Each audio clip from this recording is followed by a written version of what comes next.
दोस्तों आज हम प्राचीन भारत के इतिहास को समझने के लिए उसके जो स्रोत पढ़ रहे थे, प्राचीन भारत के इतिहास को जानने के स्रोत। तो स्रोत के अंतर्गत आज हम पढ़ेंगे साहित्यिक स्रोत। साहित्यिक स्रोत क्या क्या है जिससे हमको इतिहास की जानकारी मिलती है, यानी प्राचीन भारत के इतिहास की जानकारी मिलती है। तो साहित्यिक स्रोत के अंतर्गत देखते हैं हम। तो साहित्यिक स्रोत जो थे धार्मिक और धर्मेतर, इसके अंतर्गत दोनों साहित्य हैं, ठीक है। यानी धार्मिक है और धार्मिक से अलग साहित्य, दोनों का हम आज अध्ययन करेंगे।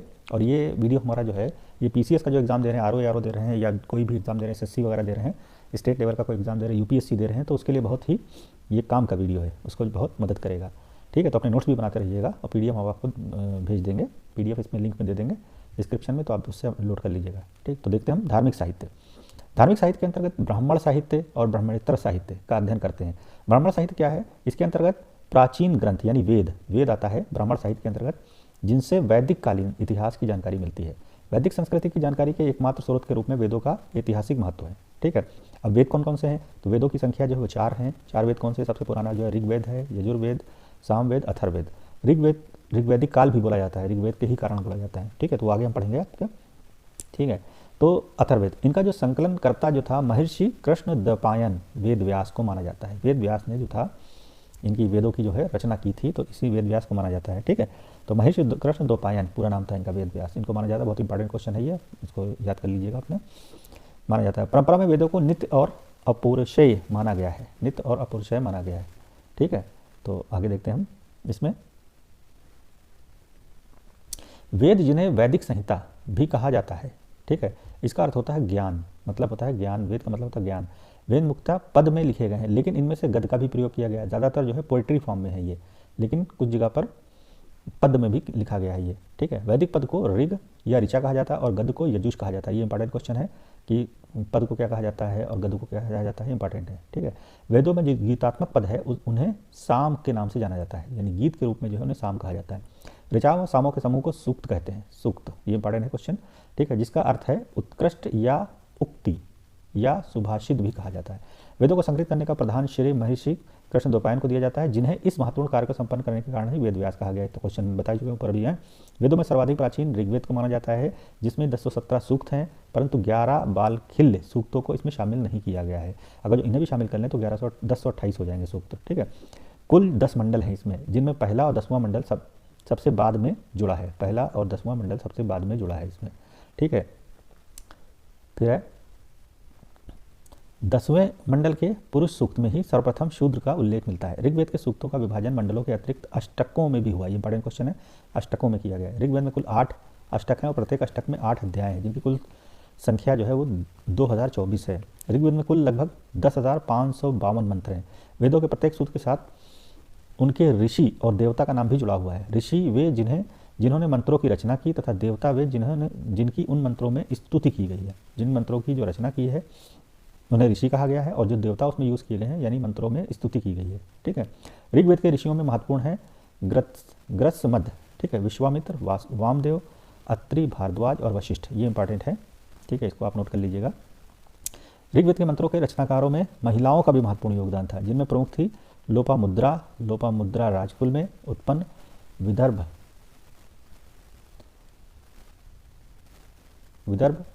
राज की पुत्री तथा अगस्त ऋषि की पत्नी थी। ऋग्वेद में कुल 21 शाखाएं हैं, जिनमें प्रमुख जो हैं शाकल, वाष्कल, आश्वलायन, शंखायन और मांड्यूक। मांड्यूक बहुत पूछा जाता है एग्जाम में। मांड्यूक, इसको मुंडकोपनिषद भी कहा जाता है, ठीक है। जो सत्यमेव जयते हमारा जो वाक्य है ये मांड्यूक से ही लिया गया है, ठीक है, मुंडकोपनिषद, ठीक। सामवेद, जिसमें साम का शाब्दिक अर्थ है गान, ठीक है। सामवेद को भारतीय संगीत का जनक भी कहा जाता है। सामवेद को भारतीय संगीत का जनक भी कहा जाता है, इंपॉर्टेंट क्वेश्चन है ये, नोट कर लीजिएगा आपको। इसमें कुल मंत्रों की संख्या जो है 1549 है, जिसमें 75 के अतिरिक्त शेष ऋग्वेद में भी पाए जाते हैं। इसीलिए सामवेद को ऋग्वेद पर आधारित वेद माना जाता है, यानी सामवेद जो है ऋग्वेद पर डिपेंडेंट है, ठीक है। सामवेद की कुल 1000 शाखाएं हैं, ठीक है। फिर आ जाते हैं हम, 1000 शाखाएं हैं, ठीक है। फिर राणायण शाखा और जैमिनीय शाखा, ये सब शाखाएं जो है सामवेद की हैं। सामवेद के अधिकांश मंत्र सूर्य स्तुति से संबंधित है। ये इंपॉर्टेंट क्वेश्चन है आपका, इसको नोट कर लीजिएगा। छांदोग्य उपनिषद सामवेद से ही संबंधित है। सामवेद के ब्राह्मण ग्रंथ पंचविश को महाब्राह्मण कहा जाता है। यजुर्वेद में यजुष शब्द का अर्थ है यज्ञ। इस वेद में यज्ञों को संपन्न कराने वाले सहायक मंत्रों का संकलन है, जिसे अध्वर्य नामक पुरोहित उच्चारित करता था। यजुर्वेद, जिससे यज्ञों के नियमों और विधि विधानों की जानकारी मिलती है, का संकलन गद्य और पद्य दोनों में किया गया है, ठीक है। यजुर्वेद के 2 भाग हैं, एक शुक्ल यजुर्वेद, दूसरा कृष्ण यजुर्वेद। ठीक है, शुक्ल यजुर्वेद को जो है वाजसनेयी संहिता है, उसको असली यजुर्वेद माना जाता है। वाजसनेयी संहिता को असली यजुर्वेद माना जाता है। ठीक है, यजुर्वेद में कुल 2000 ऋचाएँ हैं, जिनमें कई ऋग्वेद और सामवेद की हैं। यजुर्वेद की कुल 101 शाखाएं हैं। अथर्ववेद जो है, चौथा वेद जो है अथर्ववेद लेटेस्ट जो है, की रचना संभवतः किसी अथर्वा ऋषि ने की थी। ठीक है, यह वेद ऐतिहासिक दृष्टि से अधिक महत्वपूर्ण है, क्योंकि सामान्य मनुष्यों के विचारों तथा अंधविश्वासों का उल्लेख इसी में मिलता है। वर्तमान समय में अथर्ववेद की 2 शाखाएं हैं, शौनक और पिप्लाद। अथर्ववेद में 20 कांड, 631 सूक्त और 5987 मंत्र हैं। इसके 20% मंत्र जो है वो ऋग्वेद में भी पाए जाते हैं। ठीक है, तो सबकी जननी ज़्यादातर ऋग्वेद ही है। फिर इसके पुरोहित बहुत पूछा जाता है, यानी मंत्रोच्चारण करने वाला पुरोहित और उसके कार्य। ठीक, तो ऋग्वेद को जो मंत्रोच्चारण करता था उसको कहा जाता था होता या होत्र। ठीक है, क्या करता था ये? देवताओं को यज्ञ में शामिल होने के लिए आमंत्रित करना तथा ऋचाओं के पाठ द्वारा देवताओं की स्तुति करना, ये इनका काम था। सामवेद का जो था उसको कहा जाता था उद्गाता, ऋचाओं सस्वर गान करना। यजुर्वेद का था अध्वर्य कहा जाता था यज्ञ को संपन्न कराने वाले मंत्रों का उच्चारण। ठीक है, फिर अथर्ववेद का कहलाता था ब्रह्मा जो थे ये अथर्ववेद के थे पुरोहित, याज्ञिक अनुष्ठानों का निरीक्षण करना जिससे कोई त्रुटि ना हो सके, ये इनका कार्य था। ठीक है, तो ये काफ़ी इंपॉर्टेंट है, इसको आप अच्छी तरह से पढ़ लीजिएगा,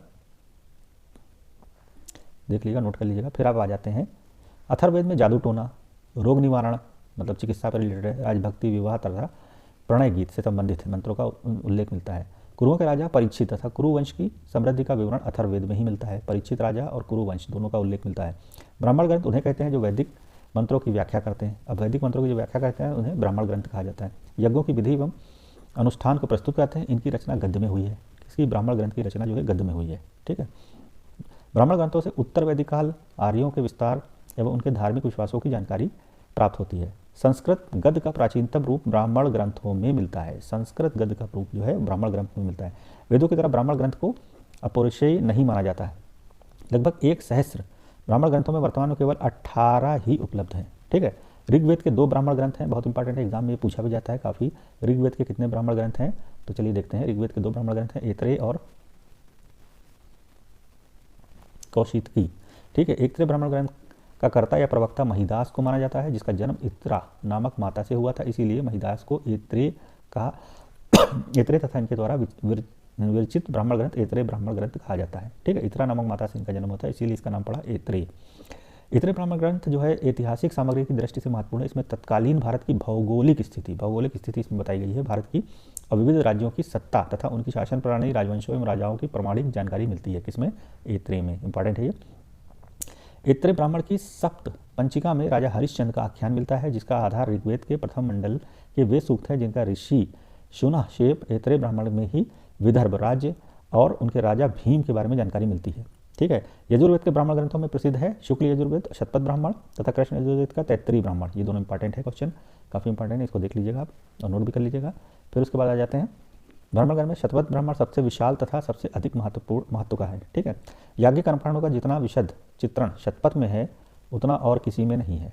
ठीक है, चलिए देखते हैं हम, मिलता है शतपथ ब्राह्मण में जल प्लावन, प्रलय, मत्स्यावतार, मनु की रक्षा, भारत में आर्य जाति का प्रसार, इन सब की जानकारी मिलती है। ठीक है, महाभारत की अनेक कथाओं का भी उल्लेख इसी में मिलता है। तैत्तरीय ब्राह्मण में जो है गवामयन, वाजपेयी और राजसूय आदि यज्ञों की जानकारी मिलती है। ठीक है, सामवेद के प्रमुख जो ब्राह्मण ग्रंथ हैं तांडे या पंचविश, षड्विच और जैमिनी ब्राह्मण, ये सब सामवेद के हैं। ठीक है, तो तांडे या पंचविश जो है ब्राह्मण को उनकी विशालता के कारण महाब्राह्मण भी कहा जाता है। ठीक है, महाब्राह्मण कहा जाता है, इंपॉर्टेंट है ये क्वेश्चन, आप इसको नोट कर लीजिएगा। ठीक है, फिर उसके बाद है षड्विश ब्राह्मण को अद्भुत ब्राह्मण भी कहा जाता है। ठीक, और इसमें क्या है कि भूकंप, अकाल आदि प्राकृतिक आपदाओं का शमन का उपचार मिलता है। जैमिनी ब्राह्मण से भी याज्ञिक विधियों का जानकारी मिलती है, जैमिनी। ठीक है, सामवेद के अन्य ब्राह्मण ग्रंथ है वंश ब्राह्मण से उनके ऋषियों की परंपरा के बारे में जानकारी मिलती है। अथर्ववेद एकमात्र ब्राह्मण ग्रंथ है, इसका गोपथ, ये बहुत इंपॉर्टेंट है, अथर्ववेद का पूछा जाता है गोपथ किसका है, तो अथर्ववेद का ब्राह्मण ग्रंथ है। इस ब्राह्मण से अग्निष्टोम अश्वमेध के यज्ञ के बारे में जानकारी मिलती है। ठीक है, फिर आ जाता है अरण्यक ग्रंथ। अरण्यक ग्रंथ क्या है? अरण्यक ग्रंथ जो है ब्राह्मण ग्रंथ के परिशिष्ट के समान है, परिशिष्ट यानी अक्षर जो बोला जाता है। ठीक है, वर्तमान समय में केवल 8 अरण्यक हैं, जबकि इनकी संख्या सहस्त्रों की थी, मतलब कई एक हज़ारों की संख्या में थे, लेकिन अब 8 है। ठीक है, मुख्य अरण्यक कौन कौन से? ऐत्रेय, शाक्ययन, तैत्तिरीयन, वज्रायण, जैमिनी, शोपनिषद, छांदोग्योपनिषद, आरण्यक, ये सब आरण्यक हैं आपके आरण्यक ग्रंथ। ठीक है, अरण्य ग्रंथ अरण्य या वन में रचे गए हैं, मतलब जंगलों में रचे गए हैं, तो इन्हें अरण्य कहा जाता है। अरण्यक में तैत्रीय अरण्यक में कुरु, पांचाल, काशी, मत्स्य आदि जनपदों का उल्लेख मिलता है। ठीक है, महाजनपद में जो मत्स्य वगैरह थे 16 महाजनपद में, तो उनकी जानकारी मिलती है। ठीक है, अरण्यकों में ऐत्रेय और शंखायन का संबंध ऋग्वेद से है। यजुर्वेद के अरण्यकों में तैत्रीय और वृहदारण्यक शामिल हैं। ठीक है, सामवेद का अरण्यक जैमिनीयोपनिषद रणायक है। ठीक है, तथा तवलकार अरण्यक है। छांदोग्य अरण्यक भी सामवेद से संबंधित है। अथर्ववेद का कोई अरण्यक ग्रंथ तो उपलब्ध नहीं है, अथर्ववेद का कोई भी उपलब्ध नहीं है। ठीक, ये इतना आपका जो है जो ब्राह्मण ग्रंथ वगैरह उसके बारे में। नेक्स्ट वीडियो में आपको इसके आगे का उपनिषद वगैरह पढ़ाएंगे हम।